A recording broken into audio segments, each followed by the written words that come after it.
우리가 예수 그리스도를 우리의 구주로 고백하고 믿음의 길을 걷는 하나님의 백성들, 신앙의 길을 우리가 어떻게 이해를 해야 할 것인가?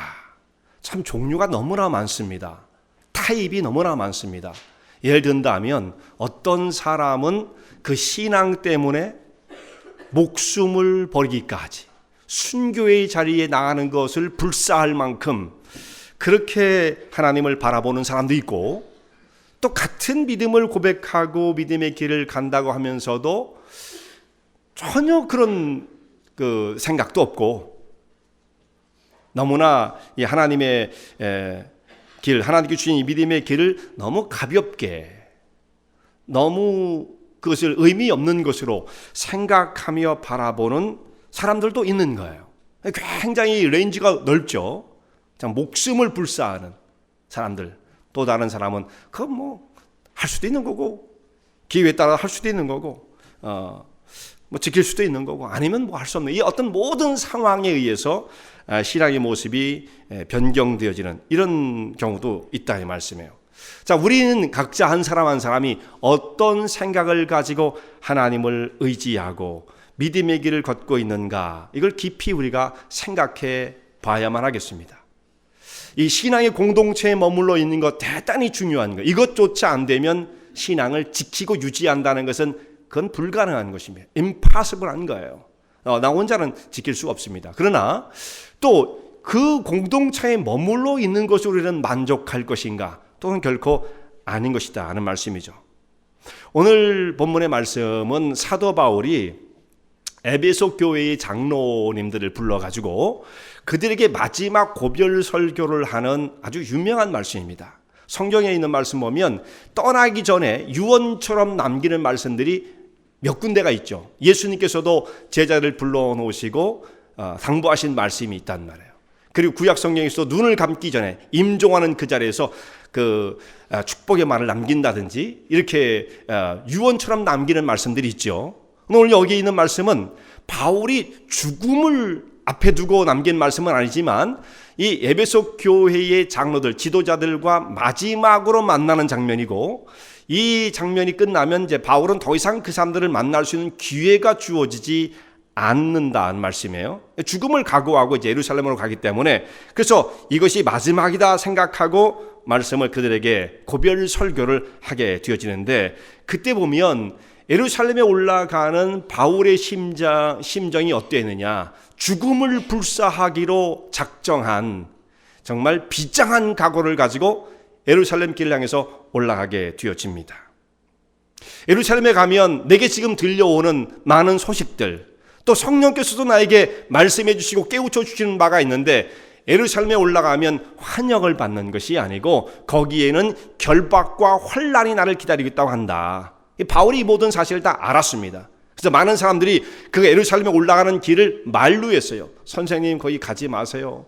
거기 가면 죽게 될지도 몰라요. 다시는 못 볼지 모릅니다. 그렇게 많은 사람이 그를 만류했습니다만 바울은 반드시 예루살렘을 향해서 가서 해야 할 사역이 있었기 때문에 이 모든 것을 다 뒤로하고 예루살렘을 향해서 가게 되어지는데, 그래서 그 유명한 고백이 여기에 나온다는 말씀이에요. 20장 24절 말씀 보면, 우리가 읽지는 않았어요. 우리가 26절부터 읽었으니까, 나의 달려갈 길과 주 예수께 받은 사명 곧 하나님의 은혜의 복음 증거하는 일을 마치려 하면은 나의 생명을 좀 더 귀한 것으로 여기지 아니하노라. 바울의 비장한 결의가 들어있는 고백이죠. 죽음을 불사하고 내가 예루살렘을 향해서 올라가겠다는 말씀입니다. 그러면서 이제 이 에베소 교인들 그 대표들 장로님들과 함께 여기가 이제 밀레도라는 곳에서 만나게 되었는데, 조금 그 과정이 복잡합니다만 에베소를 찾아간 게 아니에요. 밀레도에 잠깐 들려서 에베소에 있는 장로를 그걸로 청해서 예루살렘 가는 길이 지금 급박했기 때문에 시간이 얼마 남지 않아서 그들을 불러서 잠시 말씀을 전하고 또 길을 출발하게 되어지는데, 그때 남긴 말씀이 오늘 사도행전 20장에 기록되어 있습니다. 그러면서 이제 그들에게 하는 말이, 나는 모든 사람들의 피에 대해서 나는 깨끗하다, 이런 말씀을 해요. 자, 모든 사람의 이 마지막 작별하는 마당에서 피에 대해서는 깨끗하다, 이게 참 굉장히 시리어스한 말씀이 아니겠습니까? 모든 사람의 피에 대해서 난 깨끗하다, 이런 말을 하는데요, 그 이유를 말합니다. 다른 사람들, 모든 사람들의 피에 대해서 내가 깨끗한 이유는, 그 이유가 하나님 말씀을 전해야 할 그 자리에서 하나도 거리낌이 없이 말씀을 전했기 때문에 나는 다른 사람들의 피에 대해서 깨끗하다라고 하는 말을 하게 되어집니다. 이 피라는 건 뭐겠어요? 생명입니다. 생명. 죽고 사는 문제를 지금 말씀하고 있는 것이죠. 자기가 전해야 할 말이 있다고 한다면 조금도 망설임이 없이 성도들에게 하나님 말씀을 증거했다라는 것입니다. 망설여지는 때가 언제겠습니까? 뭔가 이 말씀을 전해야 하는 그 하나님의 주시는 감동, 그때의 상황, 전해야 할 메시지가 분명히 있음에도 불구하고 망설여질 때가 있겠죠. 어느 경우가 그러겠어요? 그 말씀을 전했을 때 듣는 사람이 부담으로 느꼈을 때, 그런 말씀을 전하려면 이게 참 망설여진단 말이에요. 이거 해야 되나 말아야 되나, 시험에 든다거나 이렇게 되면 이 말씀을 전해야 되나 말아야 되나. 이 사람이기 때문에 그렇게 그 말씀을 전하는 사람의 입장에서는 상당히 부담스러운 거고 결국 그게 망설이는 거죠. 저도 연약한지라 망설여진단 말이에요. 그럼 저는 잘못하면 이 피에 대해서 깨끗하다는 말을 못할 수가 있어요. 말씀을 전하는 이 자리가 그러니까 그렇게 자기가 하고 싶은 대로 할 수 있는 자리가 결코 아닌 것입니다. 에스겔서에 있는 말씀을 보면 에스겔서에 그 파수꾼의 비유를 말씀하시면서 파수꾼이 한 성을 지키는 경계를 보는 그런 임무를 맡고 있는데 칼이 임하는 것을 보고 나팔을 크게 불어서 이제 전쟁을 준비하게 하고 위험을 당하지 않도록 준비할 수 있게 해주면 그 파수꾼의 사명을 다 하는 거예요. 그런데 칼이 임하는 것을 보고서도 태만해서 만약에 그것을 전해주지 않았다고 한다면, 그래서 적군이 쳐들어와서 사람이 죽게 되어지면 그 사람들은 죄악 가운데 죽겠지만 핏값을 어떻게 하겠느냐? 하나님께서 그 핏값은 나팔을 불지 아니한 그 파수꾼에게서 찾겠다, 그 말씀이거든요. 바로 그와 똑같은 겁니다. 그 핏값, 하나님께서 값을 찾으신다고 한다면 칼에 죽음을 당한 사람들도 그 사람이 죽어야 할 죄가 있었으니까 죽음을 당한 것이지만, 그러나 핏값은 너에게 찾겠다. 하나님 말씀을 전하는 사도의 사명을 다 감당하지 못해서 어떤 사람이 실족하여 넘어져 들어야 할 말씀을 듣지 못하고 죽는다고 한다면 그 핏값은 너에게 찾겠다, 저에게 찾겠다, 바울에게 찾겠다, 이런 말씀이죠. 참 두려운 말씀이 되어지는 것입니다. 그래서 바울은 자기가 전해야 할 말씀을 듣지 못함으로써 죽는 자가 생겨서는 안 되고, 곧 그것은 생과 사, 죽음과 생명을 가르는 그런 분기점이 되어지기 때문에 말씀을 전해야 할 것이 있다고 한다면 망설임이 없이 말씀을 전했다라는 거예요. 그런 가운데서 미움도 받았을 거예요. 바울은요, 핍박도 받았던 거고요. 그러니까 핍박도 받지 않고 미움도 받지 않고 항상 인기의 중심 속에 서려고 그러면 그 말씀을 전하는 사람은 사역이 실패가 되어지는 거죠. 핏값을 또한 물어야 할 것입니다. 교회가 항상 편하면 참 좋은데 때로는 그 좀 텐션이 있을 때가 있어요. 텐션. 그러면 제가 무슨 말씀을 전해야 성도님들이 그 텐션, 그 어려운 그 위기를 좀 잘 그렇게 심하게 자극하지 않고 넘어갈 수 있을까, 그런 생각을 하게 되잖아요. 이거 원래 잘못된 생각인데 뭐 설교 오늘 한 번 하고 끝날 건 아니잖아요. 다음 주에 또 할 거고. 그러니까 생각하면 좀 텐션을 조금 완화시킬 수 있는 그런 주제가 없을까 생각을 하게 된단 말이에요. 잘못된 생각이에요. 그 정당하다는 뜻은 아니에요. 그래서 좀 텐션이 없는 말씀이 없을까 찾아보는 거예요. 이번 주에 정말 고상하고 그냥 스무스하게 위로를 하고 그냥 부드럽게 넘어가고 그런 말씀 없을까? 그런 말씀 없어. 아무리 찾아봐도 찾을 수가 없어요. 그런 말씀을 찾을 수 없습니다. 성경 말씀은 그런 말씀이 들어있지 않습니다. 왜 그런지 아십니까, 여러분? 하나님 말씀은 죽느냐 사느냐의 문제를 결정짓는 말씀이지, 그쵸, 뭐 위로나 해주고 뭐 그런 정도의 차원에 머무르는 말씀이 없어요. 그 예레미야서에서 말씀하고 있듯이 내 말이 불같지 아니하냐. 하나님 말씀은 불같은 것입니다. 내 말이 반석을 쳐서 부서뜨리는 해머와 같지 아니하냐. 그런 위력과 능력 있는 말씀이지 그냥 부드럽게 작게 스물스물 해가지고 비유 맞추고 그런 말씀은 성경 말씀 가운데 들어있질 않습니다. 그래서 어리석은 저는 뭐 그런 거 좀 없을까? 좀 이번 주는 좀 부드럽게 넘어갔으면 좋겠는데 아무리 찾아도 없어요. 그러니까 할 수가 없는 거죠. 그것을 자기 마음대로 각색을 했다고 한다면 모를까? 하나님 말씀 자체는 자유의 날섬 검과 같은 것입니다. 여러분, 하나님 말씀을 들으면서 어떤 그렇게 부드러움으로 위로를 받을 생각을 마십시오. 그런 건 없습니다. 없어요. 그러면 교회 와서 맨날 찔리만 받고 가야 되느냐? 또 그건 아니에요. 어떤 위로를 우리가 기대하십니까? 여러분, 하나님의 은혜와 능력으로 죄와 사망 가운데 빠진 자를 건지어 하나님의 거룩한 백성 삼으셨다고 하는 이 복음의 진리 가운데서 우리가 위로를 얻는 것이고 해방함을 얻는 것이지, 달콤한 말? 그건 소용없는 거예요. 여러분, 그걸 기대하십니까? 그런 분은 안 계시겠지만 말이죠. 그런 말로는 우리 영혼은 살아날 수 없습니다. 살아날 수 없어요.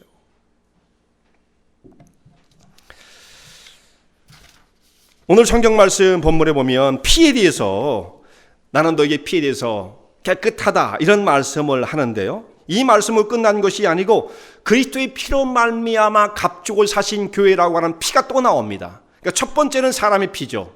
사람의 피에 대해서 내가 깨끗하다라고 하는 그 말씀을 한번 언급을 했고, 두 번째는 그리스도의 피에 대해서 말을 해요. 결국 다 두 가지 피예요. 피는 뭐를 의미합니까? 생명입니다. 피를 흘리면 죽는 거니까 이건 결국 생명을 말씀하고 있는 거죠. 에베소 교회에 이제 사도 바울이 나중에 편지를 쓰게 되는데, 에베소서죠. 에베소서. 거기에 보면 그리스도의 피값으로 사신 교회라는 말씀이 또 나와요. 그러니까 이 말씀과 연관이 굉장히 깊죠. 여기서도 자기의 피로, 하나님께서 자기의 피로 사신 교회를 치게 하셨다, 이런 말씀이 나오잖아요.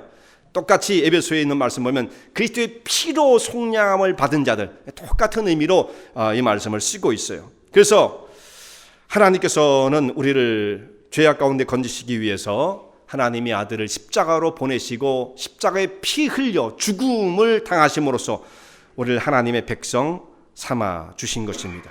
그래서 여기는 사망과 생명의 갈림길이에요. 교회에서 우리가 사람들과 평안히 지내고 위로하고 뭐 그거 있어야죠, 물론. 근데 그 정도 차원에서 머무르면 안 됩니다. 죽느냐 사느냐의 문제죠. 여기 좀 시간 남아서 여가 선용을 위해서 나온 곳이 아니거든요. 사회적인 활동을 위해서, 우리의 어떤 생활의 활동 범위를 좀 넓히기 위해서 사람 모이는 곳에 간 것이 아닌 것입니다. 그런 데가 아니에요. 삶과 죽음의 갈래, 그 기로 속에서 우리가 무엇을 선택할 것인가를 오늘도 새롭게 결정을 하고 결단을 내리는 그런 자리입니다. 비장함이 있는 거예요, 사도 바울은요.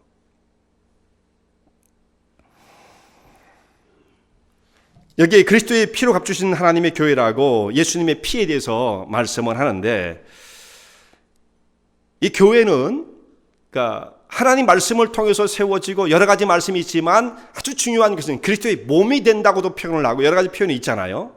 그런데 여기는 그리스도의 피값으로 주고 사신 교회라고 하는 정확한 표현이 사도행전 오늘 20장 말씀 가운데 나옵니다.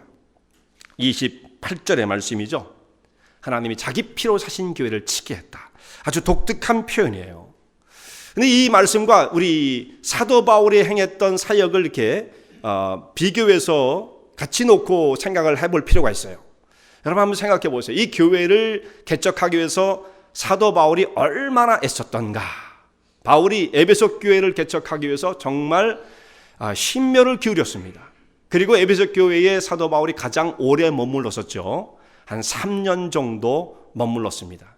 3년 정도 그렇게 표현을 해요. 내가 3년간 밤낮, 여기 그런 말씀이 나오고 다른 곳에 보면 한 2년 6개월 이렇게 표현되기도 하는데, 뭐 해서 2년 6개월은 좀 넘고 3년은 조금 안 되는 시간이 아니었을까, 우리가 이렇게 생각을 합니다. 바울의 전도 여행의 체류지 가운데 에베소에서 가장 오래 머물렀던 것이 분명해요.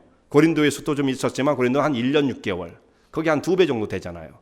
고린도도 상당히 오래 머무르는 곳에 속하게 되어지는데, 자, 그렇게 이 에베소에 머물면서 하나님 말씀을 백성들이 가르쳤습니다. 제자를 삼고 그들을 날마다 두란노 서울에서 말씀을 가르쳤잖아요. 그래서 하나님 말씀을 받은 사람들이 점점 새로워지고 성장을 해가지고 그들이 소아시아 지역에 퍼져나가서 교회를 세우고 말씀을 전함으로써 그 지역에 있는 사람들이 예수님의 복음을 듣게 되는 역사가 나타나게 되어집니다. 그러니까 바울이 양육했던 제자에 의해서 세워지는 교회가 있을 만큼 에베소 교회가 왕성했던 거죠.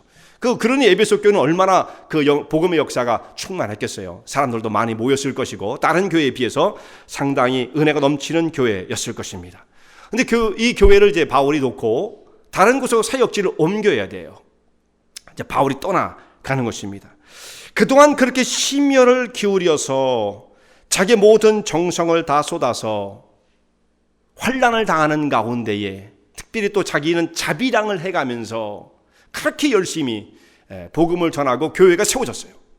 다 완성되어진 모습, 이제 은혜 가운데 든든히 세워진 그 교회를 놓고 가려고 할 때 바울의 심정이 어떻겠어요?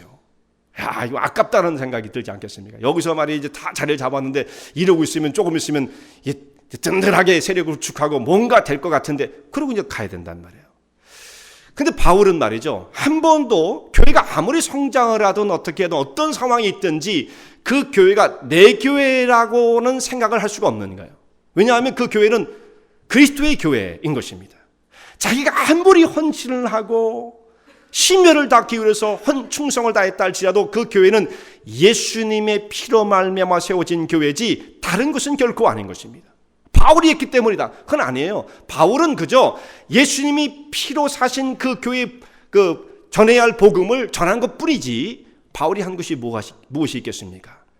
이 교회의 주인됨을 잘 생각해야 합니다. 교회는 절대로 어떤 사람이 헌신을 했다고 해서 그 사람의 것이 될 수가 없어요. 개척한 목사는 그래도 그 교회에 어느 정도의 포션이 있지 않느냐, 그런 거 없다 이 말씀이에요. 개척한 목사라고 해서 그 사람이 십자가에 못 박혀 죽은 적이 있습니까? 자기가 무엇을 했습니까? 그저 하나님 말씀을 전한 것밖에 없다 이거죠. 그 모든 일들은 그리스도께서 다 이루어 놓으신 것이기 때문에 하나님의 것입니다. 교회는 분명히 하나님의 것이에요. 근데 나중에 보면 이제 목사님들이, 저는 이제 나중에 어떻게 할지 몰라요. 잘 지켜보세요. 예? 나중에 교회가 더 커지고 이렇게 되어지면 그걸 이제 은퇴할 때쯤 되면 어떻게 됩니까? 놓고 가는 게 너무 아까운 거예요. 아깝잖아요. 한국 같은 경우는 뭐 그냥 좀 교회가 컸다 그러면 뭐 몇천 명은 이 큰 교회도 아니에요. 한국 교회에서는. 그리고 점점 교회는 없어져 가면서 대형화 추세로 가고 있죠. 그래서 10,000명, 뭐 20,000명 뭐 이런 교회가 있단 말이에요. 그렇게 교회를 개척해서 10,000명, 20,000명 모이게 되었는데 만약에 이제 본인이 은퇴할 쯤이 되었다. 그래서 은퇴를 딱 하고 가는 목사님들 여러분 많이 보셨습니까? 그런 분들이 별로 없어요. 그런 분들은 정말 훌륭한 분입니다. 많은 분들이 어떻게 합니까? 자기의 아들이 있으면 아들을 뭐 소명이 있든 없든 너 신학해. 그래가지고 신학을 시켜가지고 목사 안수를 받게 해서 세습을 시키죠. 세습을 시켜요. 자, 세습을 해가지고 그 다음에 온 그 아들 목사가 너무 이분이 신실하고 정말 목회를 너무너무 잘하고 교인들을 너무너무 사랑하고 교회가 그 이후에 더 은혜 가운데 서게 되었다 할지라도 아무리 그 뒤에 결과가 아무리 좋다 할지라도 세습은 잘못된 것입니다. 왜 그렇습니까? 그 뒤에 결과를 보고 이 앞에 있는 것을 정당화시키려고 그러면 안 돼요. 결과가 어쨌든 실패하는 경우가 훨씬 더 많습니다만 혹시 성공을 했다. 무엇이 성공인지 몰라도 여러분 우리가 성공이라는 것은 10,000명 되는 교회가 15,000명 되고 20,000명 되면 성공이라고 생각하잖아요. 그러나 그것은 세상적인 기준일 뿐이에요. 성공이 도대체 무엇입니까? 몇만 명 모이는 게 성공이다. 그게 얼마나 세속적인 생각인 것입니까? 성공은 그런 것이 아니에요. 성공은 하나님 말씀대로 따라하는 것이 성공입니다. 곧 성공이라면 그 교회는 나의 것이 아니고 주님의 것입니다. 예수 그리스도의 피로 말미암아 사신 교회입니다. 그러므로 난 여기에 어떤 것도 주장할 것이 없습니다가 성공이에요. 그게 성공이죠. 그 뒤의 결과는 하나님이 맡아서 간섭하시면 되는 거예요. 혹시 어려움이 있어도 하나님이 하실 일이지 사람이 나서서 할 일이 아니다는 말씀이죠. 성공과 실패의 기준을 우리 정말 잘 잡아야 돼요. 이 땅에서 조금 더 돈을 많이 벌고 부유하게 살면 성공이다. 그런 가치관을 버려야 됩니다. 그런 생각들이 얼마나 우리의 신앙을 잘못된 곳으로 이끌어가는지 모른다는 말씀이에요. 튼튼한 직장을 가지고 연봉이 튼튼해서 우리는 그 사람은 성공했다고 생각. 성공 아니에요 그거. 뭐 그게 성공입니까? 세상 사람이 다 성공했죠. 그러면 예수 안 믿고도 성공한 사람이 얼마나 많습니까? 거기에 가치를 두면 안 된다 이 말씀이에요. 근데 여러분 이것만이 문제가 아니에요. 목사님들만 문제가 아니에요. 자, 어떤 훌륭한 목사님이 정말 이제 은퇴를 해서 후교를 정말 미련 없이 떠났어요. 그러면 이제 이후에 어떤 새로운 목사님 오실 거 아니에요? 청빙회를 구성을 해가지고 새로운 목사님 오실 거 아니에요? 그러면 대부분이 교회가 분란 가운데 휩싸이게 되어지죠. 왜 그렇습니까? 새로 오신 목사님이 영적인 능력이 없어서 뭐 그럴 수도 있겠죠. 그런 경우도. 그러나 대부분의 경우는 어떤 경우예요? 안에 있는 우리 성도님들이 주인 역할을 너무나 잘하기 때문에. 그잖아요? 자, 그 목사님은 훌륭해서 나는 정말 여기에 나의 포션은 없는 거다. 오직 예수 그리스도의 피로 값주신 하나님의 교회일 뿐이다. 이 고백을 하고 정말 큰 신앙 고백을 가지고 교회를 탁 떠났을 때 새로운 목사님 오시면 그 안에 계시던 성도들 가운데 어떤 분들은 어떤 생각을 합니까? 내가 지금 여기에서 20년, 30년 새벽을 거르지 않고 기도하고 그 없는 돈에서 헌금을 내고 뭐 이러면서 이 교회를 이렇게 세웠는데 라고 말은 안 해도 속에 들어있잖아요. 그 새로운 목사님 와서 뭘 하려고 그러면 아무것도 모르는 분이 이렇게 생각한단 말이에요. 아무것도 모르는, 우리 교회는 그런 전통이 없어요. 아무것도 모르는 분이 이러면서 그분이 뭔가를 하시려고 그러면 다 제재를 한다. 아니, 설교만 하세요. 설교도 마음대로 못해요. 그런 설교 너무 날카로워요. 이렇게만 하세요. 이렇게 얼마나 그 간섭을 하시는지 도저히 어떤 것도 할 수가 없다 이 말이에요. 그래서 시카고에 너무 특정적인 교회일 수도 있는데 이 근처에 어떤 교회에는 몇 번 이 담임 목사님이 바뀌셨는데 그게 상당히 오래된 교회예요. 그러면 그런 경험들이 많았을 거 아니겠어요? 우리가 새로운 목사님을 모시고 이렇게 하려고 했지만 자꾸 우리들의 그 성품들 가운데 내가 주인이라고 하는 이런 마음이 있어서 어려움을 겪었는데 이제 그러지 말아야지. 그런 생각을 할 텐데도 불구하고 몇 차례 새로운 목사님이 오셨는데 제가 한번 듣기로는 이런 말씀이 있더라고요. 목사님은 왜 내 교회에 와가지고 이 조용한 교회에 분란을 일으키느냐.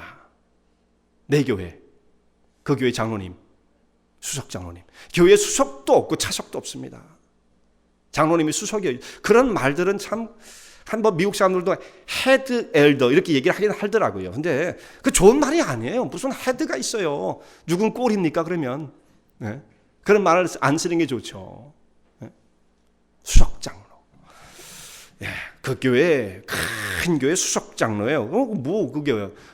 그 교회 수석 장로가 중요한 게 아니고 그 교회 담임 목사가 중요한 게 아니라 정말 하나님의 주대심을 얼만큼 인정하며 충성된 모습으로 사역을 하는가를 통해서 그 사람의 모습이 평가가 된다면 평가가 돼야지 뭐 수석이다 담임이다 뭐 이거 의미가 뭐가 있겠습니까?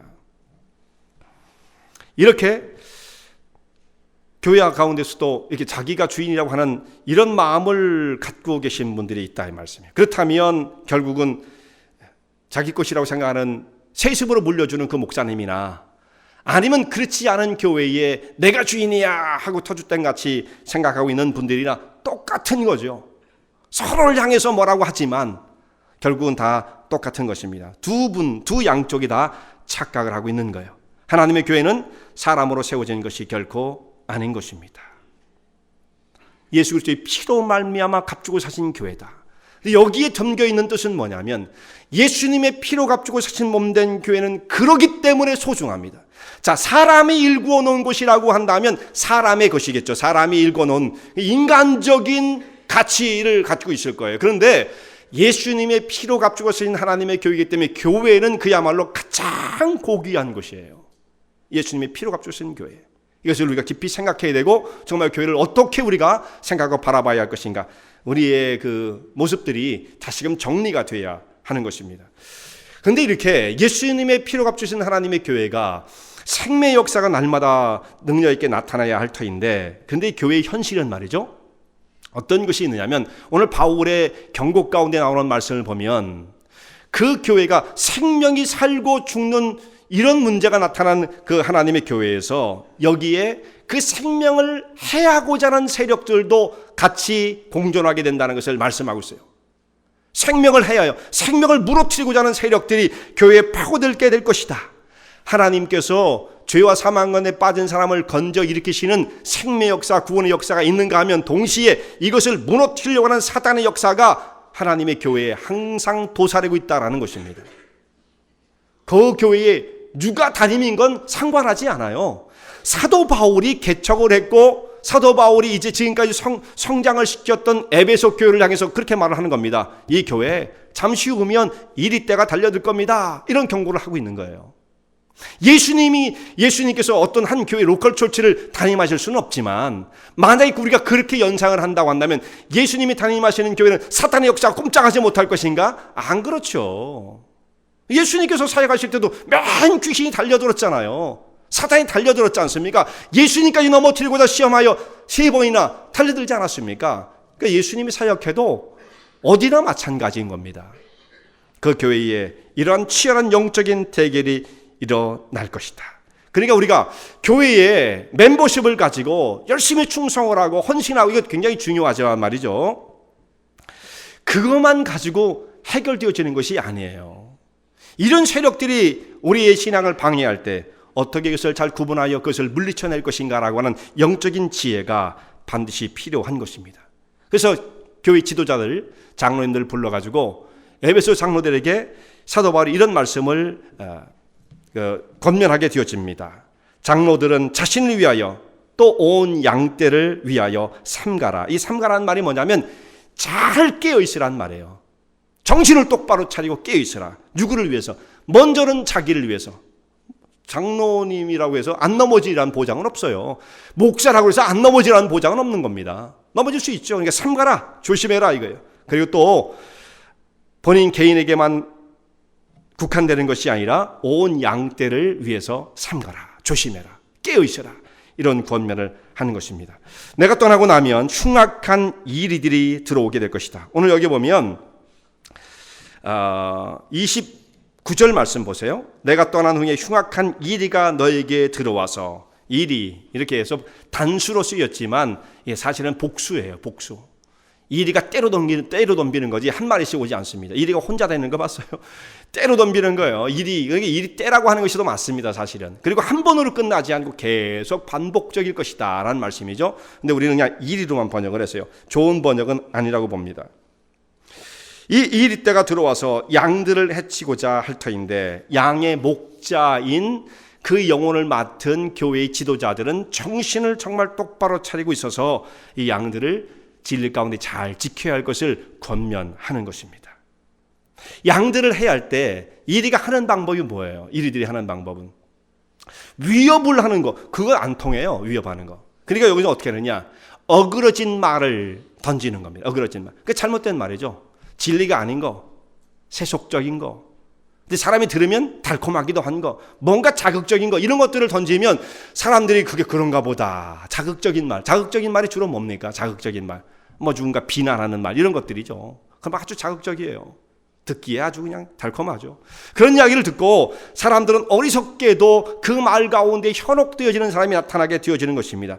어떻게 보면 어떻게 저렇게 분별력이 없을까 한탄할 만한 그런 단순한 문제도 때때로 우리 성도님들은 구분을 못할 때가 참 있더라.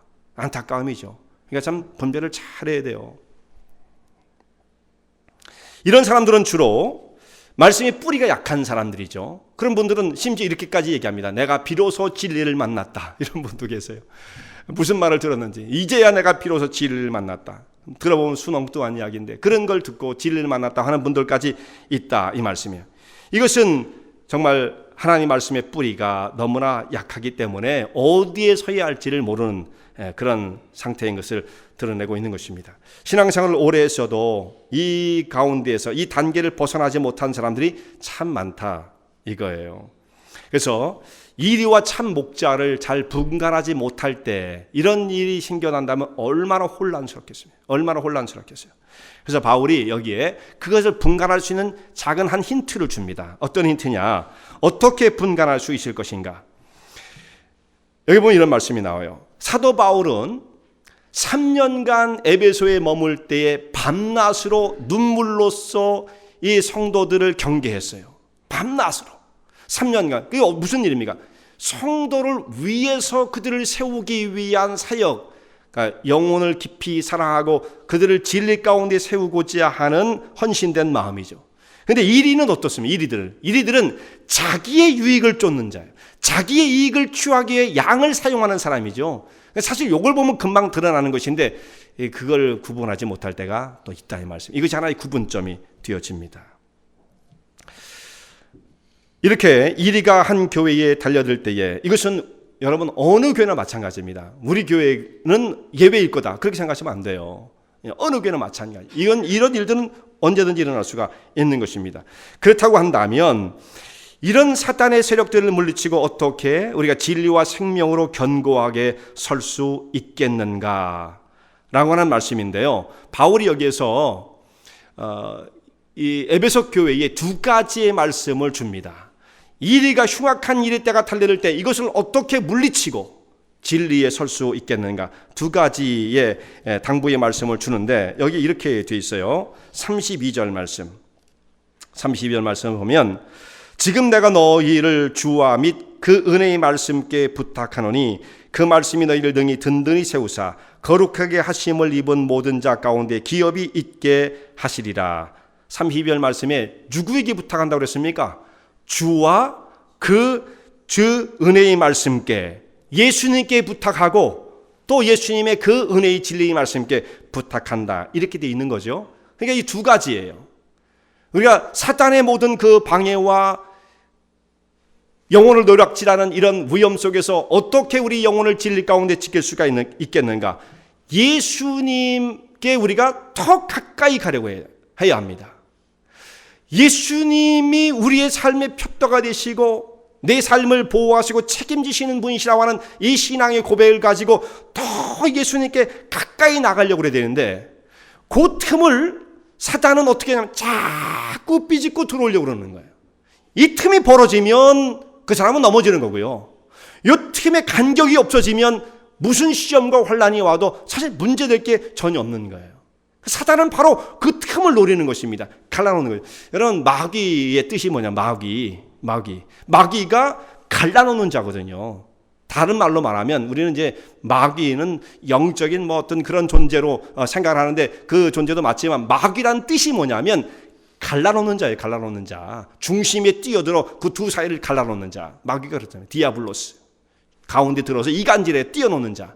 그러니까 마귀가 하는 일은 바로 이것입니다. 예수님과 우리를 자꾸 분리시켜 가는 것입니다. 자, 우리 이 땅에 정말 성도들이 살아가는 삶 가운데 자칫하면 예수님께부터 멀어지는 일들이 얼마나 많은지 몰라요. 첩첩이 쌓여 있는 것입니다. 그 사이를 삐집고 들어옵니다. 우리 세상적인 욕망, 사람 속에 들어있는 이기적인 마음들, 이게 없는 사람은 없어요. 육신을 가지고 있는 한 이기적인 생각이 없는 사람이 세상에 어디 있으며 육신적인 욕망이 없는 사람이 세상에 어디 있겠습니까? 여기에 우리는 다 노출되어 있는 것입니다.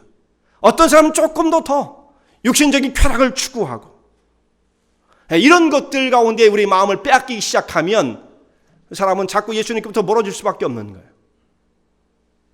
어떤 마음을 가지고 마음의 중심을 가지고 하나님을 바라보느냐에 따라서 지금 우리의 영적인 상태는 정해지고 마는 거예요. 뭘 소중하게 여기고 있는가? 여러분, 세상에 우리 똑같이 하루에 24시간을 쓰고 삽니다. 24시간 동안 우리의 관심사가 어디에 있는지, 예수님께로 더 가까이 나가려고 하는 그런 진지함이 있는지, 아니면 세상적인 그야말로 잠시 있다 사라지는 그것에 우리 온 마음을 걸고 사는지, 그거는 육신적인 생활, 인생이 70이나 80대까지는 그것이 유용할지는 모르지만 그 이상은 없습니다. 그게 다란 말씀이에요. 이 세상에 그 엔터테인먼트에 우리 소중한 그 인생의 기회들을 다 날려버릴 수는 없는 거예요. 그러면 어느 순간에 벌써 내 삶 가운데 예수님과 우리 간격을 확 벌려놓고 그 사이를 침투해 들어오는 것입니다. 그 사람이 얼마나 영적인 관심을 가지고 예수님께 붙어 있으려고 하는 그 줄기찬 마음이 있느냐, 이것이 없이는 여러분 가만히 있어요? 가만히? 가만히 있는 사람은 이미 다 멀어진 사람이에요. 그거 가까이 갈 수 없어요. 저절로 안 됩니다. 여기에 수많은 사람들이 힘없이 무너지고 마는 거죠. 그 틈을 벌려놓고 오는데 뭐 벌릴 것도 없어요. 이미 다 벌어졌으니까. 이렇게 된다면 우리는 너무나도 무기력한 사람이 되고 마는 거예요. 예, 그리스도께 단단히 붙어 있으라 말씀을 하고 있고요. 이것을 떼어놓으려고 그러는데, 자, 이것을 예수님 앞으로 더 가까이 가게 하는 것이 뭐냐면 결국은 이 뒤에 주와 그 은혜의 말씀께 부탁한다고 그랬는데 결국은 은혜의 말씀입니다. 하나님의 말씀. 하나님의 말씀은 우리의 길을 인도하는 빛이 되죠. 내 발의 등이 되어집니다. 이 말씀으로부터 멀어지면 어떤 현상이 나타나냐면, 자, 아무리 우리가 예수님을 믿어요, 이거 고백 굉장히 중요한 것입니다만, 말씀이 우리의 삶 가운데서 멀어지면 그 상태는 뭐를 의미합니까? 내가 바라보고 지켜내야 할 기준점이 없어진다는 뜻이에요. 뭐가 중요한 게 있어요? 뭘 추구해야 됩니까? 그런 게 없어요. 기준이 없어요. 그러면 남는 건 뭐예요? 우리의 인간적인 생각, 육신적인 탐욕, 세상이 이끄는 대로, 내 정력적인 마음이 이끄는 대로 다 그렇게 흘러갈 수밖에 없는 것입니다. 하나님 말씀이 살아있으면 그 말씀이 우리의 삶을 이끌어서, 오늘 여기 있는 말씀 보면 굉장히 중요하게 표현되어 있어요. 자, 이 32절 다시 한번 볼게요. 32절. 지금 내가 너희를 주와 및 그 은혜의 말씀께 부탁하노니, 말씀이 어떤 역할을 합니까? 그 말씀이 너희를 능히 든든히 세우사 거룩하게 하심을 입은 모든 자 가운데 기업이 있게 하시리라. 말씀이 우리를 세워주시죠. 그리고 또 어떻게까지 합니까? 기업이 있게 하시리라. 이게 무슨 말씀이냐면, 하나님 말씀을 붙들고 사는 사람만이 이 기업을 상속할 수 있다는 뜻입니다. 이 기업이 무슨 뜻입니까?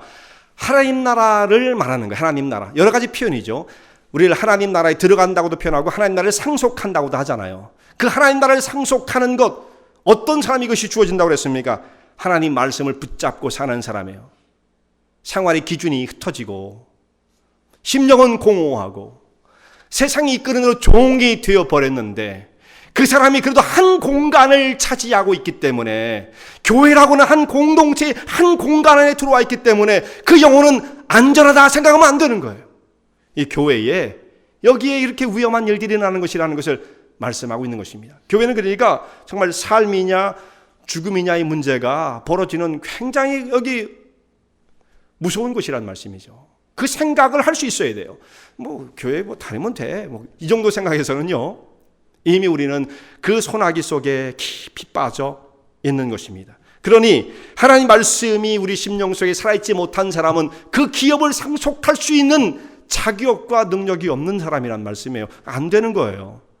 여러분, 교리에 그 자가당착에 잘못 빠지면 안 됩니다. 한 번 믿은 사람은 영원히 그 구원이 폐지되지 않는다라고 하는 엉뚱당치도 않은 이 교리에 빠져가지고 내 마음대로 사는 사람이 있잖아요. 그건 말이 안 되는 겁니다.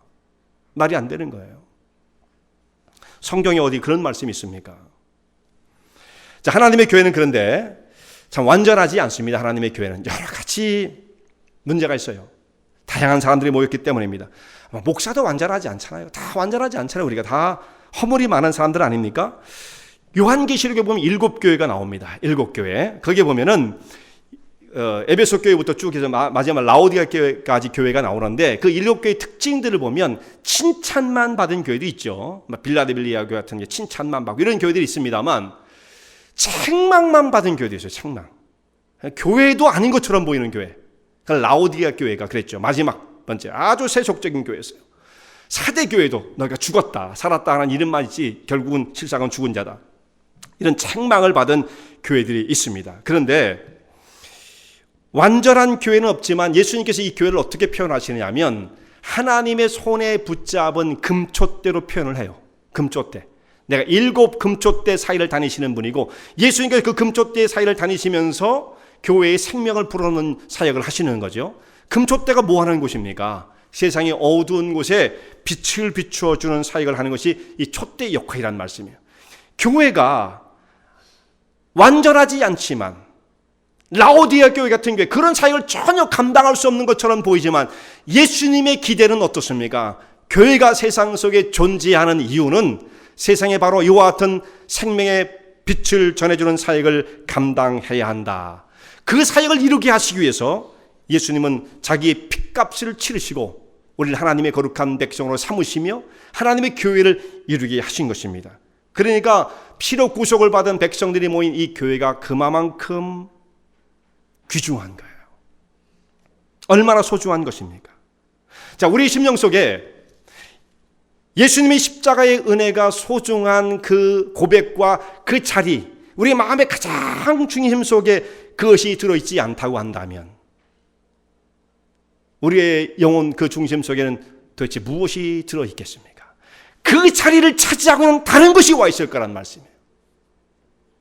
내 삶에 예수님께서 나를 위해서 십자가에 죽으시고 나를 하나님의 거룩한 백성으로 삼으셨다고 하는 피로 말미암은 하나님의 은혜가 내 심령의 중심 속에 자리 잡고 있지 못하다고 한다면 그것이 아닌 다른 것이 대체되어 세상의 정욕적이고 육신적이고 잠시 찰나에 불과한 것들이 내 주인 역할을 하면서 나를 붙잡고 있을 것입니다. 그러면 이런 경우에는 결코 하나님 말씀에 순종하여 믿음의 길을 갈 수 없습니다. 자기 힘으로 안 되죠. 어떤 무슨 힘을 가지고 그 역할을 할 수가 있겠습니까? 십자가의 은혜가 소중하지 않다고 한다면 결국은 세상에 굴복할 수밖에 없는 삶을 살 수밖에 없는 거예요. 오늘 여기 사도 바울이 에베소 교인들을 향해서 또 특별히 장로들을 향해서 지도자들을 향해서 말씀하는 바가 있습니다. 너희는 너희 자신을 위해서 삼가라. 본인들도 그게 해당되어지는 거예요. 자, 우리 심령을 깊이 살펴봐야 되겠어요. 내가 누구의 종인가? 하나님의 백성으로서의 삶을 살아가는 십자가로 말미암은 피로 구속을 받은 하나님의 종인가?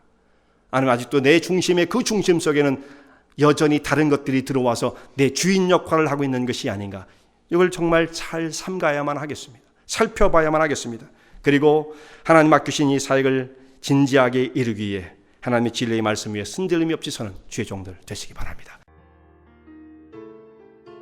은혜와 진리 장로교회는 진실된 하나님의 말씀, 건강한 신앙의 공동체를 찾는 모든 분들께 열려 있습니다. 교회 주소는 230 US 하이웨이 45번, Vernon Hills, 230 US Highway 45, Vernon Hills, VERNONHILLS에 위치하고 있으며 새벽 예배는 화요일부터 토요일까지 오전 6시, 금요 저녁 예배는 금요일 저녁 8시, 주일 일부 예배는 오전 8시, 2부 대예배는 오전 11시에 시작합니다. 이 설교를 들으시고 하나님의 말씀에 대해 궁금하신 점이나 신앙 상담을 원하시면 교회 전화 847-962-4412번 847-962-4412로 문의하시기 바랍니다.